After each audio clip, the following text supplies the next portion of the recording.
வணக்கம் வணக்கம் வணக்கம் நண்பர்களே. பைக் வீலிங் செய்த பிரபல யூடியூபர் டிடிஎஃப் வாசன் இப்போ சென்னையில் கைது செஞ்சுருக்காங்க. போலீஸ் அதிரடியான ஒரு நடவடிக்கை மேற்கொள்ளப்பட்டிருக்குன்னு சொல்லப்படுது. அதை பற்றின ஒரு முழுமையான தகவல் இந்த வீடியோவில் பார்க்கலாம். நம்ம சேனலை மட்டும் சப்ஸ்கிரைப் பண்ணி பெல் ஐக்கானை கிளிக் பண்ணி வச்சுக்கோங்க. கோவை மாவட்டத்தை சேர்ந்த காரமடை அருகே உள்ள முத்துக்கல்லூர் என்ற கிராமத்தை சேர்ந்தவர் தான் டிடிஎஃப் வாசன். இவர் இருசக்கர வாகனத்தில் ஊராக பயணம் செஞ்சு தனது அனுபவங்களை யூடியூப்பில் பதிவேற்றி அதன் மூலமாக பார்த்திங்கன்னா இவரின் பெயர் ட்வின் த்ரொட்லர் என்ற யூடியூப் பக்கத்தில் 30 லட்சத்துக்கும் மேற்பட்ட சப்ஸ்கிரைபர் இருக்கிறாங்க. மேலும் இவருக்கு இந்த வீடியோக்கள் மூலம் ஏராளமான ரசிகர்கள் உருவாகி இருக்கிறாங்க. பைக்கிலே பார்த்திங்கன்னா ஊராக சுற்றி அதனை வீடியோவை எடுத்து வெளியிட்டு வருவார். மேலும் இவர் பைக் ரேசர் என்பதால் தனது பைக்கில் அதிவேகமாக செல்லுவது போன்ற வீடியோக்களையும் பதிவிட்டு வருவார். பப்ளிசிட்டிக்காக இவர் செய்யும் அட்ராசிட்டிகளில் பல்வேறு சர்ச்சைகளில் சிக்கி வருகிறார். இவர் அதிவேகமாக பைக்கை ஓட்டுவதற்கு போலீசார் வழக்கு பதிவு செய்து எச்சரிக்கை விடுத்தாலும் மீண்டும் மீண்டும் வேகமாகவே பைக்கை ஓட்டி வருகிறார்.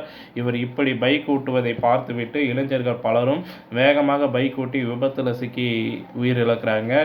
இந்த நிலையில் சென்னையிலிருந்து மகாராஷ்டிராவிற்கு ரூபாய் 35 லட்சம் விலை உயர்ந்த சுசுகி நிறுவனத்தை சேர்ந்த இருசக்கர வாகனத்தில் சென்றிருக்கிறார். இவர் காஞ்சிபுரம் மாவட்டம் பாலுச்செட்டி சத்திரம் அருகே சென்றபோது வீலிங் செய்திருக்கிறார். அப்போது நிலை தடுமாறி சாலையோரம் இருந்த பள்ளத்தில் விழுந்தார். விழுந்திருக்கிறார். இதில் அவருக்கு பலத்த காயம் ஏற்பட்டுள்ளது. மேலும் அவர் ஓட்டி வந்த வாகனமும் சுக்குநூறாக நொறுங்கியதுன்னு சொல்லப்படுது. பின்னர் அவரை மீட்டு காஞ்சிபுரம் அருகே உள்ள தனியார் மருத்துவமனையில் சிகிச்சைக்காக அனுமதிக்கப்பட்டார். பின்னர் மேல் சிகிச்சைக்காக சென்னைக்கு டிடிஎஃப் வாசன் அழைத்து செல்லப்பட்டார். இந்த நிலையில் டிடிஎஃப் வாசன் வீலிங் செய்தபோது விபத்தில் சிக்கிய சிசிடிவி காட்சிகள் இணையதளத்தில் வைரலாகி கொண்டிருக்கிறது. இதையடுத்து தான் சாலையில் கவனக்குறைவாக வாகனத்தை ஓட்டுதல் உள்ளிட்ட 2 பிரிவுகளில் போலீசார் டிடிஎஃப் வாசன் மீது வழக்கு பதிவு செய்திருக்கிறாங்க. இந்த நிலையில் இன்று டிடிஎஃப் வாசனை காஞ்சிபுரம் அருகே பாலுச்செட்டி சத்திரம் போலீசார் கைது செஞ்சிருக்கிறாங்க.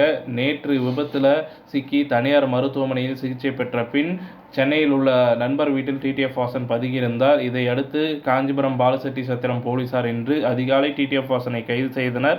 பின்னர் அவரை காஞ்சிபுரம் அழைத்து விசாரணை செய்து வருகின்றதாக தகவலானது வெளியாயிருக்கு.